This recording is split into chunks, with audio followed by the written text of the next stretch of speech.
हाय बच्चों, welcome back to BR study point. कैसे हैं आप सब?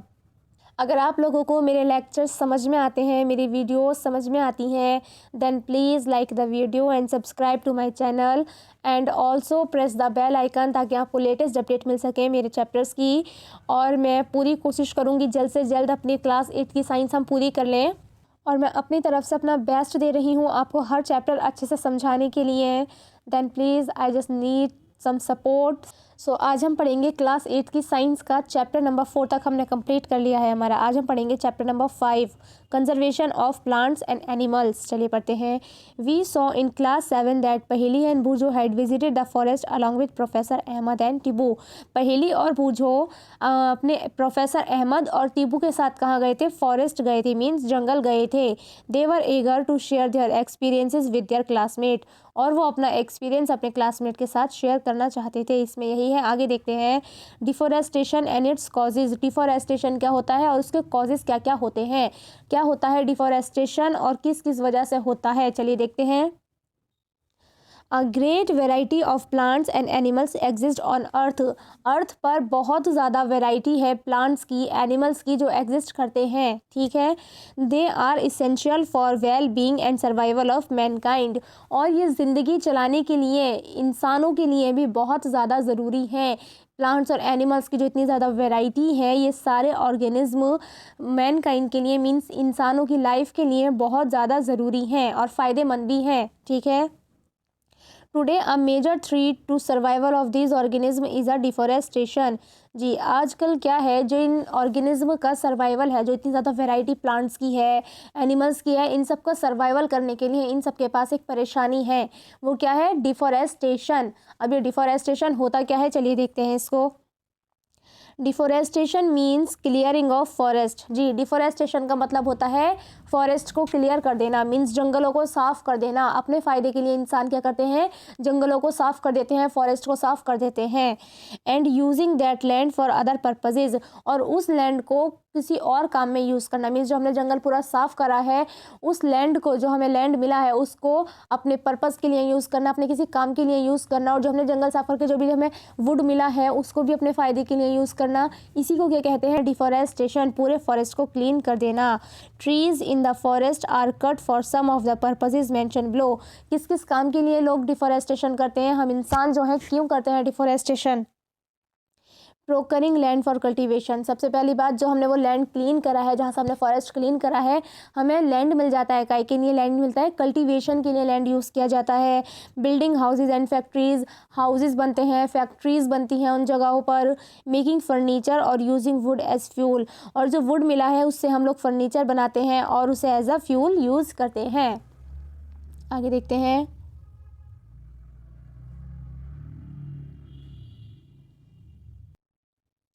सम natural causes of deforestation are forest fires and severe droughts. जी, कुछ नेचुरल कॉज ये रखें, कुछ ऐसे कॉज हैं, मीन्स ऐसी वजहें जिनमें जो हमारे फॉरेस्ट हैं वो नेचुरली क्लीन हो जाते हैं, नेचुरली ख़त्म हो जाते हैं। डिफोरेस्टेशन नेचुरली हो जाता है, जैसे कि फॉरेस्ट फायर, या तो अगर फॉरेस्ट में आग लग जाती है तब पूरा फॉरेस्ट जल जाता है, ख़त्म हो जाता है और खाली लैंड रह जाता है। या फिर सीवियर ड्राउट्स, जब बहुत ज़्यादा सूखा पड़ जाता है, प्लांट्स को वाटर नहीं मिल पाता है उनके सर्वाइवल के लिए, तब भी क्या होता है? सारे प्लांट ट्रीज सब क्या हो जाते हैं? मर जाते हैं और पूरा फॉरेस्ट ख़त्म हो जाता है। ठीक है, आगे देखते हैं। जी, अब हमारा नेक्स्ट टॉपिक है कॉन्सिक्वेंसेज ऑफ डिफोरेस्टेशन। डिफोरेस्टेशन के कॉन्सिक्वेंसेज क्या हैं? मीन्स डिफोरेस्टेशन से क्या नुकसान होते हैं? क्या होता है डिफोरेस्टेशन से? Paheli and Boojho recall that consequences of deforestation. They remember that deforestation increases the temperature and pollution level on the earth. Deforestation क्या करता है? अर्थ का टेम्परेचर बढ़ा देता है, पॉल्यूशन का लेवल बढ़ा देता है। It increases the level of carbon dioxide in the atmosphere. Atmosphere में कार्बन डाइऑक्साइड का लेवल बढ़ जाता है। Ground water level also get lower. Ground water का लेवल कम हो जाता है। They know that deforestation disturb the balance in nature. Nature का जो भी बैलेंस होता है वो क्या हो जाता है? पूरा डिस्टर्ब हो जाता है। क्या क्या होता है डिफोरेस्टेशन से?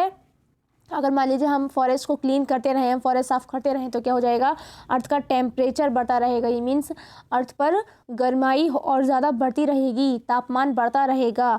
पॉल्यूशन लेवल, जो पॉल्यूशन होता है ये भी और ज़्यादा इंक्रीज़ होता रहेगा, पॉल्यूशन बढ़ता रहेगा।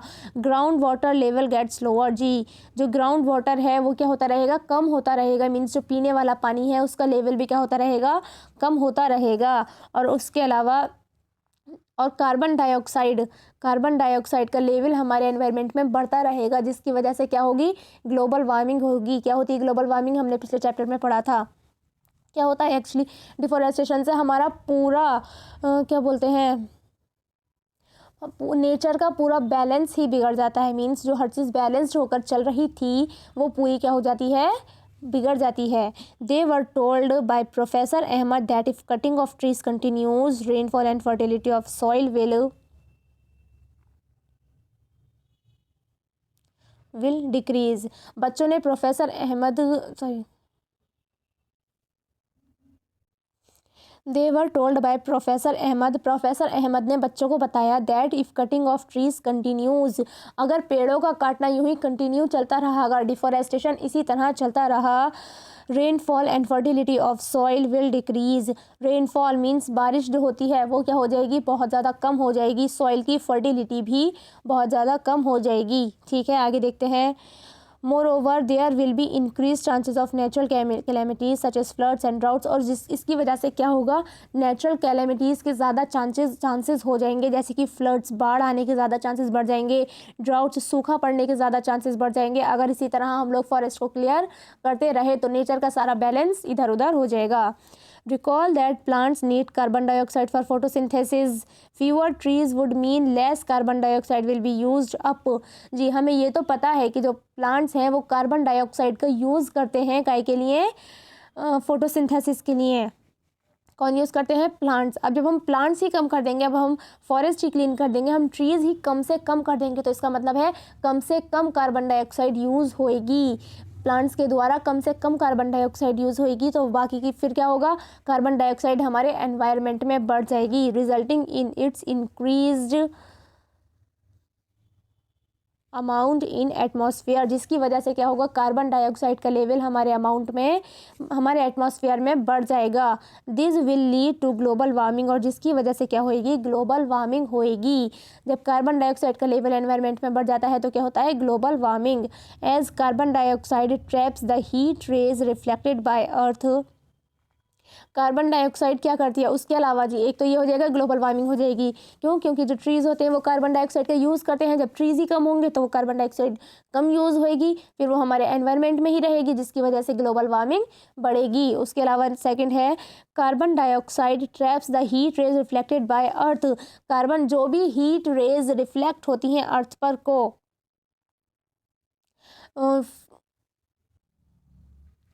As carbon dioxide traps the heat rays reflected by the earth.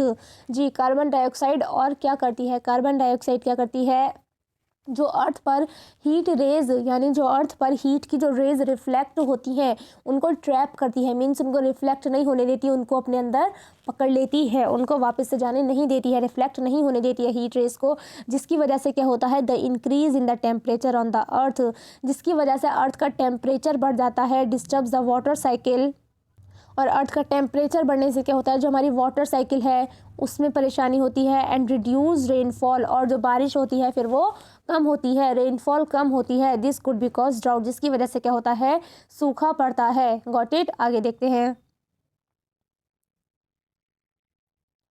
Deforestation is a major cause which leads to a change in soil properties.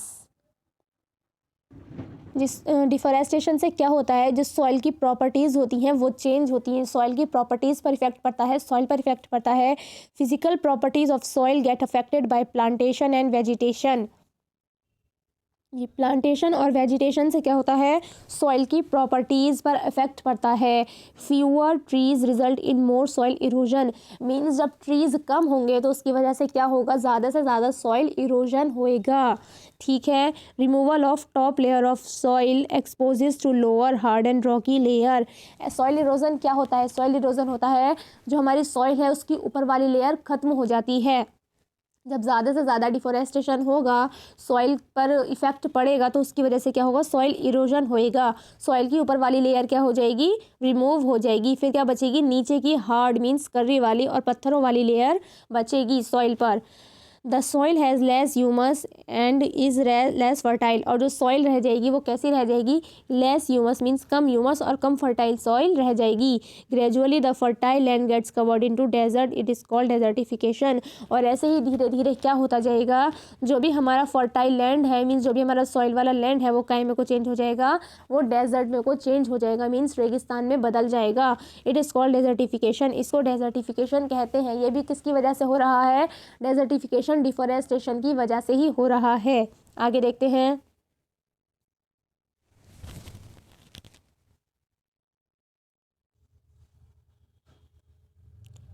Desertification also leads to decrease in water holding capacity of soil. जी, desertification की वजह से जो soil की water को hold करने की जो कैपेसिटी होती है, वाटर को अपने अंदर रोकने की जो कैपेसिटी होती है, वो भी कम हो जाती है। The movement of water from the soil surface into the ground is reduced. जिसकी वजह से क्या होगा, जो सॉइल से अंदर ज़मीन में को जब पानी जाता है, जब सॉइल कम पानी होल्ड करेगी तो वो कम पानी कहाँ देगी, अंडरग्राउंड में देगी। सो देयर आर फ्लड्स, जिसकी और फिर क्या बढ़ जाएगा, इनफिल्ट्रेशन रेट मीन्स जब देखो, जब सॉइल जो है जब क्या करती है, जो वाटर होता है उसको होल्ड करती है और अंडरग्राउंड में देती है। ठीक है, ज़मीन के अंदर देती है। जब सॉइल कम वाटर लेगी, कम अंडरग्राउंड में देगी, तो बाकी का वाटर क्या हो जाएगा, सॉइल पर रह जाएगा, जिसकी वजह से क्या हो जाएगा, फ्लड्स मीन्स बाढ़ आएगी। देखो, डिफोरेस्टेशन की वजह से क्या क्या हुआ, कार्बन डाइऑक्साइड इंक्रीज हुई, जिसकी वजह से ग्लोबल वार्मिंग हुई। जब कार्बन डाइऑक्साइड इंक्रीज हुई तो उसने हीट रेस को ट्रैप किया, जिसकी वजह से टेम्परेचर बढ़ा। फिर उसके बाद क्या हुआ, जो सॉइल की फर्टिलिटी थी वो ख़राब हुई, सॉइल इरोजन हुआ, जिसकी वजह से क्या हुआ, डेजर्टिफिकेशन। सॉइल जो थी वो काय में बदल गई, डेजर्ट में बदल गई। अब क्या हो रहा है, जो सॉइल है उसका वाटर होल्डिंग कैपेसिटी कम हो गई। सॉइल क्या हो रहा है, सॉइल की वाटर होल्डिंग कैपेसिटी, पानी को होल्ड करने की कैपेसिटी कम हो रही है, जिसकी वजह से इनफिल्ट्रेशन रेट मीन्स वाटर कम से कम फिल्टर हो पा रहा है सॉइल में से अंडरग्राउंड में को, तो जिसकी वजह से क्या होगा, फ्लड्स मीन्स बाढ़ आएंगी। The other properties of soil like nutrient content, texture etcetera also change because of deforestation. Soil की जो अदर प्रॉपर्टीज़ हैं, जैसे कि उसका कंटेंट कैसा है, टेक्सचर कैसा है, वो भी डिफोरेस्टेशन की वजह से चेंज होएगा। We have studied in class 7 that we get many product from forest, list this product, we will face shortage of cutting trees. आगे देखते हैं जी। अब हमारा नेक्स्ट टॉपिक है conservation of forest and wild life. हम अपने फॉरेस्ट को और अपनी वाइल्ड लाइफ को किस तरह कंजर्व कर सकते हैं। फॉरेस्ट मीन्स जंगल, वाइल्ड लाइफ मतलब जंगलों में जो जंगली लाइफ जो चल रही है, मीन्स जो वाइल्ड एनिमल्स होते हैं उनकी लाइफ को किस तरह हम कंजर्व मीन्स बचा सकते हैं, किस तरह हम अपने फॉरेस्ट को डिफोरेस्टेशन से बचा सकते हैं, किस तरह हम अपने वाइल्ड एनिमल्स को बचा सकते हैं। चलिए पढ़ते हैं। Having become aware of the effect of deforestation, Paheli and Bojo are worried. They go to the Professor Ahmed and ask him how forest and wildlife can be saved. पहेली and बूझो ने प्रोफेसर अहमद से पूछा कि किस तरह हम अपनी फॉरेस्ट को और वाइल्ड लाइफ को बचा सकते हैं। ठीक है, चलिए पढ़ते हैं। सबसे पहले देखते हैं बायोस्फीयर क्या होता है। चलिए, biosphere is that part of earth in which living organism exist और विच सपोर्ट लाइफ। बायोस्फीयर अर्थ का ऐसा हिस्सा होता है जिसमें कि ऑर्गेनिज्म होते हैं और लाइफ करते हैं, मीन्स जिसमें कि ऑर्गेनिज्म होते हैं, अर्थ का वो हिस्सा जिसमें कि जीवित चीज़ें रहती हैं और ज़िंदगी चलाती हैं। ठीक है, बायोस्फीयर का मतलब समझ में आ गया। देखते हैं बायोलॉजिकल डाइवर्सिटी का मतलब क्या होता है, जिसको बायोडाइवर्सिटी भी कहते हैं। Refers to the variety of organism existing on earth. Biodiversity में वो सारी वैरायटी आ जाती हैं जो अर्थ पर रहती हैं, प्लांट्स हों, एनिमल्स हों, ह्यूमन्स हों, इनकी हर वैरायटी, सारी वैरायटीज़ जो भी अर्थ पर रहती हैं वो सब काय में आ जाती हैं, बायोडाइवर्सिटी। इसका मतलब क्या होता है, बायोडाइवर्सिटी या फिर biological diversity.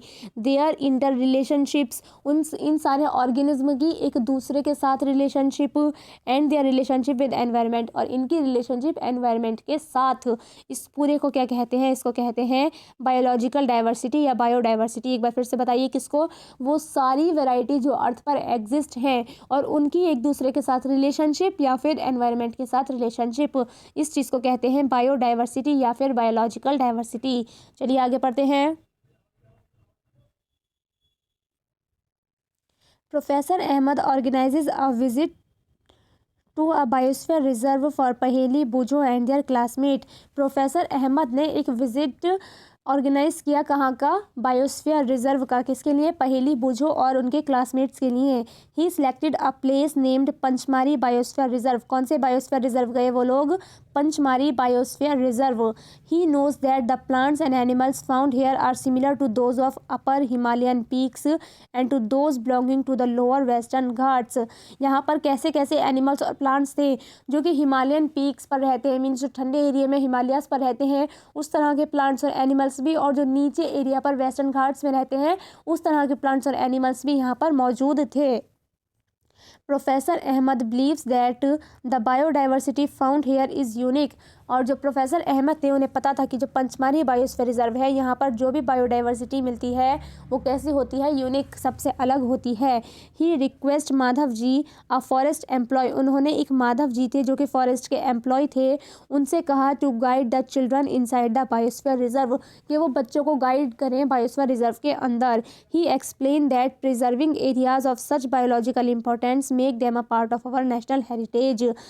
Madhavji explains to the children that apart from our personal effort and effort of the society, government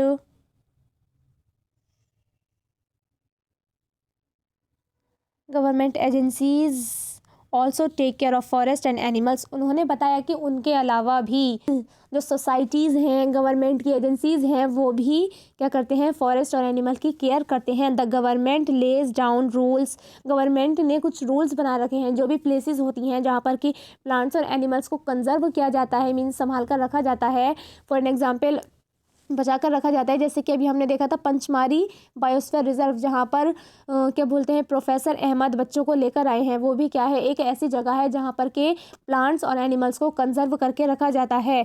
तो इन जगहों पर the government lays down rules, methods and policies to protect and conserve them. Government ने कुछ rules, method और policies लगा रखी हैं उनको प्रोटेक्ट करने के लिए। Wildlife sanctuary, national park, biosphere reserve etcetera are protected areas for conservation of plants and animals present in the area.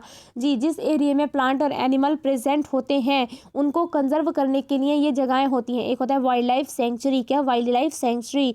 दूसरा होता है नेशनल पार्क। तीसरा होता है बायोस्फीयर रिजर्व। इसके अलावा और भी होते हैं। चलिए एक बार देख लेते हैं तीनों शॉर्ट में के है क्या।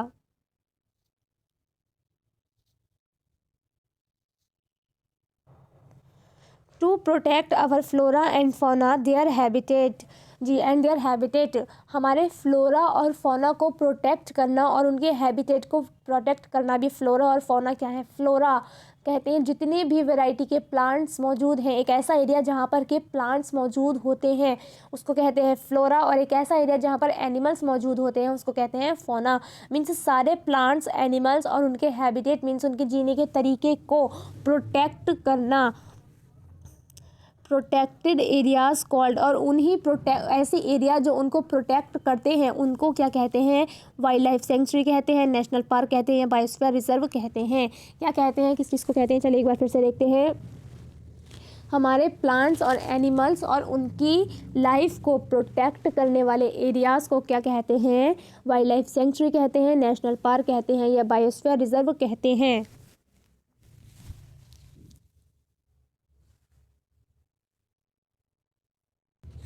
आगे देखते हैं।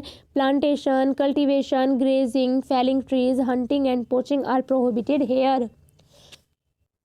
जी, ये सारी चीज़ें यहाँ पर क्या है, प्रोहिबिटेड हैं, बंद हैं। प्लांटेशन है, cultivation, grazing, felling trees, hunting, poaching, ये सारी चीज़ें यहाँ पर नहीं होती हैं। एक बार देख लेते हैं तीनों को शॉर्ट में होता क्या है। वाइल्ड लाइफ सेंचुरी क्या होता है, नेशनल पार्क क्या होता है, बायोस्फीयर रिजर्व क्या होता है। Areas where animals are protected from any disturbance to them and their habitat. ऐसे एरियाज जहाँ पर जो एनिमल्स, यहाँ पर वाइल्ड लाइफ सेंचुरी में सिर्फ किसकी बात हो रही है, एनिमल्स की। ऐसे एरियाज जहाँ पर एनिमल्स को प्रोटेक्ट किया जाता है बिना उन्हें डिस्टर्ब किए और बिना उनकी हैबिटेट मीन्स उनके जीने के तरीके को डिस्टर्ब किए, यहाँ पर उनको प्रोटेक्ट किया जाता है। कहाँ, वाइल्ड लाइफ सेंचुरीज में। नेशनल पार्क क्या होते हैं, areas reserved for wild life where they can freely use habitat and natural resources. ऐसे एरियाज जहाँ पर की जो वाइल्ड लाइफ है मीन्स जो भी प्लांट्स और एनिमल्स हैं वो सब फ्रीली अपने हैबिटेट, अपने जीने के तरीके को अपना सकते हैं और अपनी नेचुरल रिसोर्सेज को यूज़ कर सकते हैं। अब देखते हैं बायोस्फीयर रिजर्व क्या होता है। लार्ज एरियाज़, ये बहुत ज़्यादा बड़े एरियाज़ होते हैं ऑफ प्रोटेक्टेड लैंड, उस ज़मीन को प्रोटेक्ट करने के लिए for conservation of wild life plant and animal, जहाँ पर के वाइल्ड लाइफ प्लांट और एनिमल रहते हैं उस जगह को कंजर्व करने के लिए। Resources and traditional life in the tribals living in the area, और जो ट्राइबल्स होते हैं, जो आदिवासी होते हैं उस एरिया में, वो भी अपनी ट्रेडिशनल लाइफ और सारे एनिमल्स, प्लांट्स और जो भी उनके हैबिटेट हैं वो सब चीज़ें भी क्या, सब अपने अपने हैबिटेट से वहाँ पर रह सकते हैं। कहाँ पर, बायोस्फीयर रिजर्व में। कहाँ, बहुत ज़्यादा बड़े एरिया होते हैं जहाँ पर कि इन सब चीज़ों की प्रोटेक्शन होती है, प्रोटेक्ट किया जाता है। आगे देखते हैं जी। अब एक बार डिटेल में पढ़ते हैं बायोस्फीयर रिजर्व के बारे में। बायोस्फीयर रिजर्व क्या होते हैं। Children along with professor Ahmad and Madhav ji enter the biosphere reserve area. बच्चे और माधव जी और प्रोफेसर अहमद कहाँ गए, एक बायोस्फीयर रिजर्व में एंटर हुए। Madhav ji explain that biosphere reserve are areas mean for conservation of biodiversity. इसका बायोस्फीयर रिजर्व का मतलब होता है ऐसा एरिया जहाँ पर कि कंजर्व किया जाता है, मीन्स बचा कर रखा जाता है किस चीज़ को, बायोडाइवर्सिटी को। बायोडाइवर्सिटी को कंजर्व किया जाता है। बायोडाइवर्सिटी क्या था, सारे वैरायटी के प्लांट्स और एनिमल्स जो कि इस अर्थ पर मौजूद हैं उनके एक दूसरे के साथ रिलेशनशिप्स, उनके एनवायरनमेंट के साथ रिलेशनशिप्स, इस चीज़ को यहाँ पर कंजर्व किया जाता है। कहाँ पर, बायोस्फीयर रिजर्व में। As you are aware that biodiversity is a variety of plants, animals and microorganisms generally found in the area. Biodiversity का मतलब क्या होता है, सारे प्लांट्स, एनिमल्स, माइक्रो ऑर्गेनिज्म जो कि एरिया में पाए जाते हैं उनकी एक दूसरे के साथ इंटर रिलेशनशिप्स और उनके एनवायरनमेंट के साथ रिलेशनशिप को ही क्या कहते हैं, बायोडाइवर्सिटी कहते हैं। और उसी बायोडाइवर्सिटी को कंजर्व करने वाले एरिया को क्या कहते हैं, biosphere reserve. The biosphere reserve help to maintain the biodiversity and culture of that area. Biosphere reserve क्या करते हैं, उस जगह के बायोडाइवर्सिटी को मेंटेन करते हैं और उस जगह के कल्चर को मेंटेन कर रखते हैं। आ बायोस्फीयर रिजर्व में also contain other protected areas in it. Biosphere reserve में ही और प्रोटेक्टेड एरियाज भी होते हैं। द पंचमारी बायोस्फीयर रिजर्व, जो पंचमारी बायोस्फीयर रिजर्व है, consist of one national park. उसमें क्या है, एक नेशनल पार्क है, नेम सतपुरा जी। पंचमारी बायोस्फीयर रिजर्व के अंदर ही एक नेशनल पार्क है, मीन्स पंचमारी बायोस्फीयर रिजर्व के अंदर ही एक नेशनल पार्क है जिसका नाम है Satpura. And 2 wild life centuries, और 2 वाइल्ड लाइफ सेंचुरीज हैं नेम्ड बोरी एंड पंचमारी, जिनका नेम है बोरी एंड पंचमारी।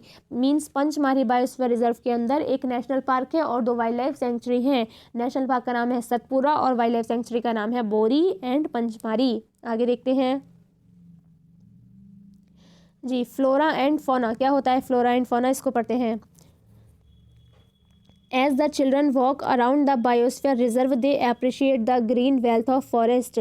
बच्चे जिस तरह बायोस्फीयर के अंदर जा रहे थे वो ग्रीन वेल्थ देख रहे थे, फॉरेस्ट की मीन्स ग्रीनरी, हरे हरे प्लांट्स देख रहे थे बहुत ज़्यादा हेल्दी वाले। They are very happy to see all teak trees, और उन्होंने सारे टीक ट्रीज भी देखे। टीक ट्रीज क्या होते हैं, टीक ट्रीज मीन्स वो जो बहुत ज़्यादा लंबे लंबे पेड़ होते हैं उनको कहते हैं टीक ट्रीज। बहुत ज़्यादा वैरायटी में वो एक जगह एक साथ होते हैं। And animals inside the forest, और उन्होंने एनिमल्स भी देखे फॉरेस्ट के अंदर। Suddenly Paheli finds a rabbit and wants to catch it. अचानक से पहेली ने एक रैबिट देखा और उसको पकड़ना चाहा। She starts running after it, उसके पीछे वो भागने लगी।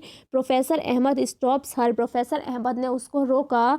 ही explain that animals are comfortable and happy in their own. उन्होंने कहा कि जो एनिमल्स हैं वो यहाँ पर कंफर्टेबल हैं और खुद ही खुश हैं। अपने हैबिटेट में। We should not disturb them, हमें उन्हें डिस्टर्ब नहीं करना चाहिए। Madhav ji explain that some animals and plants typically belong to a particular area, उन्होंने बताया कि कुछ एनिमल्स या प्लांट्स अपने एक एरिया से बिलोंग करते हैं। The plant and animals found in particular area are termed as flora and fauna. जी, प्लांट्स और एनिमल्स जो किसी पर्टिकुलर एरिया में होते हैं उसको कहते हैं फ्लोरा एंड फौना। एक बार आपको फिर से बताते हैं, ऐसा एरिया जहाँ पर प्लांट्स रहते हैं, ऐसा एरिया जहाँ पर बहुत सारे प्लांट्स होते हैं उसको कहते हैं फ्लोरा, और ऐसा एरिया जहाँ पर बहुत सारे एनिमल्स होते हैं उसको कहते हैं फौना। किसी पर्टिकुलर एरिया में बहुत ज़्यादा प्लांट्स होते हैं तो उसको कहते हैं हम फ्लोरा, और किसी पर्टिकुलर एरिया में अगर एनिमल्स होते हैं तो उसको कहते हैं हम फौना। आगे समझ में, आगे देखते हैं जी। नेक्स्ट टॉपिक है हमारा एंडेमिक स्पेशीज़। एंडेमिक स्पेशीज़ क्या होती हैं, चलिए देखते हैं। Soon the group quietly enters the deep forest, जो भी ग्रुप था बच्चों का, माधव जी का और प्रोफेसर अहमद का, वो और ज़्यादा अंदर जाते गए फॉरेस्ट की। Children are surprise to see a big squirrel, childrens ने क्या देखा, एक बड़ी स्क्वायरल देखी, एक बिग स्क्वायरल, बहुत बड़ी स्क्वायरल देखी। This squirrel has a big fluffy tail, इस स्क्वायरल के पास क्या था, एक बड़ी सी फ्लफ़ी सी पूंछ थी इसकी। They are very curious to know about it, और वो उसके बारे में जानना चाहते थे, बच्चे उसके बारे में जानना चाहते थे। Madhav ji tells them that this is known as a giant squirrel and is endemic to this area. Madhav ji ने बताया कि वो क्या है, जेंट स्क्वायरल है, और वो इस एरिया के लिए क्या है, एंडेमिक। अब एंडेमिक का मतलब क्या होता है, चलिए देखते हैं। Endemic species are those species of plants and animals which are found exclusively in particular area. Endemic species वो स्पेशीज़ होती हैं जो कि सिर्फ किसी पर्टिकुलर एरिया में ही पाई जाती हैं। मीन्स जो जेंट स्क्वायरल थी वो सिर्फ इसी एरिया में पाई जाती है, कहीं और नहीं पाई जाती। इसी तरह क्या, इसलिए वो क्या है, एंडेमिक है इस एरिया के लिए। मीन्स पंचमारी बायोस्फीयर में अगर जेंट स्क्वायरल पाई जाती है तो इसका मतलब है वो कहीं और नहीं पाई जाती है, ठीक है। या फिर अगर वो इंडिया में पाई जाती है तो वो इंडिया के अलावा किसी और कंट्री में नहीं पाई जाती है, किसी भी तरह हो सकता है, किसी स्टेट में, किसी कंट्री में, किसी भी तरह, या फिर किसी जगह पर, ठीक है। मीन्स जो जेंट स्क्वायरल है वो इस एरिया को क्या है, एंडेमिक। एंडेमिक मतलब वो इस एरिया के अलावा कहीं और नहीं मिलती हैं, ठीक है। एंडेमिक का मतलब होता है, एंडेमिक स्पेशीज़ का, ऐसी स्पेशीज़ जो सिर्फ किसी पार्टिकुलर एरिया में ही जाकर मिलेंगी, कहीं और हमें नहीं मिलेंगी। They are not naturally found anywhere else. A particular type of animal और plant may be endemic to a zone, a state और अ कंट्री। किसी भी पार्टिकुलर टाइप का प्लांट हो या एनिमल हो वो एंडेमिक हो सकता है किसी जोन के लिए, मीन सिर्फ इसी जोन में पाया जाता है, किसी स्टेट के लिए जैसे कि सिर्फ इसी स्टेट में पाया जाता है, या फिर किसी कंट्री के लिए कि सिर्फ इसी कंट्री में पाया जाता है। इस तरह से Madhav ji shows sal and wild mango as two examples of the endemic flora of the Pachmarhi biosphere reserve. जी, माधव जी ने जो एग्जाम्पल बताए, एक तो बताया इन्होंने साल और दूसरा बताया वाइल्ड मैंगो। साल और वाइल्ड मैंगो ऐसे दो फ्लोरा हैं जो कि सिर्फ पंचमारी बायोस्फीयर रिजर्व में ही पाए जाते हैं, बाकी और कहीं भी नेचुरली ग्रो हुए हुए ये नहीं मिलेंगे। क्या, साल एंड वाइल्ड मैंगो। मीन्स ये दोनों क्या है, एंडेमिक हैं, कौन से एरिया के, पंचमारी बायोस्फीयर रिजर्व के। बाइसन, इंडियन जेंट स्क्वायरल, और इंडिया की जो जेंट स्क्वायरल होती है बाइसन, एंड फ्लाइंग स्क्वायरल, और जो फ्लाइंग स्क्वायरल होती है, आर एंडेमिक फोना ऑफ दिस एरिया, वो इस एरिया के क्या है, एंडेमिक फोना है। एंडेमिक फोना है मीन्स पंचमारी बायोस्फीयर रिजर्व में ही पाई जाती हैं सिर्फ, क्या, bison and flying squirrel. Bison क्या, इंडियन जेंट स्क्वायरल, और उसके अलावा फ्लाइंग स्क्वायरल, ये कौन से एरिया के लिए एंडेमिक है, पंचमारी बायोस्फीयर रिजर्व के लिए। मीन्स ये सिर्फ यहीं पाई जाती हैं, ये फोना और कहीं नहीं पाई जाती, ठीक है। Professor Ahmad explain that the destruction of their habitat, increasing population and introduction of new species may affect the natural habitat of endemic species and endanger their existence। जी, प्रोफेसर अहमद ने बताया कि professor Ahmad explain that destruction of their habitat, जो उनके रहने का तरीका है, अगर उसको डिस्ट्रक्शन, उसको ख़त्म कर दिया जाए, इंक्रीज पॉपुलेशन या पॉपुलेशन को बढ़ा दिया जाए, और and introduction of new species या नई स्पेशीज़ को उनके वहाँ पर ला दिया जाए, में affect the natural habitat of the endemic species, जिसकी वजह से क्या हो जाएगा, जो एंडेमिक स्पेशीज़ हैं उन पर इफ़ेक्ट पड़ेगा, उनके हैबिटेट पर इफ़ेक्ट पड़ेगा, एंड इंडेंजर देयर एग्जिस्टेंस, और उनका सर्वाइव करने को भी क्या हो जाएगा, डेंजर हो जाएगा, उनकी एग्जिस्टेंस भी डेंजर में पड़ जाएगी। Got it. सो आज का लेक्चर हमारा यहीं पर ख़त्म होता है। आई होप आप सबको बहुत अच्छे से समझ में आया होगा। Then please please please support me and like the video and please subscribe the channel and also press on the bell icon, ताकि आपको लेटेस्ट अपडेट मिल जाए। और जल्द ही मैं इस चैप्टर का पार्ट 2 भी अपलोड करूँगी। अगर आपको कोई भी क्वेश्चन है वीडियो में, कोई भी क्वेश्चन है, तो आप मुझसे कमेंट सेक्शन में पूछ सकते हैं। I will reply you. Okay, thank you.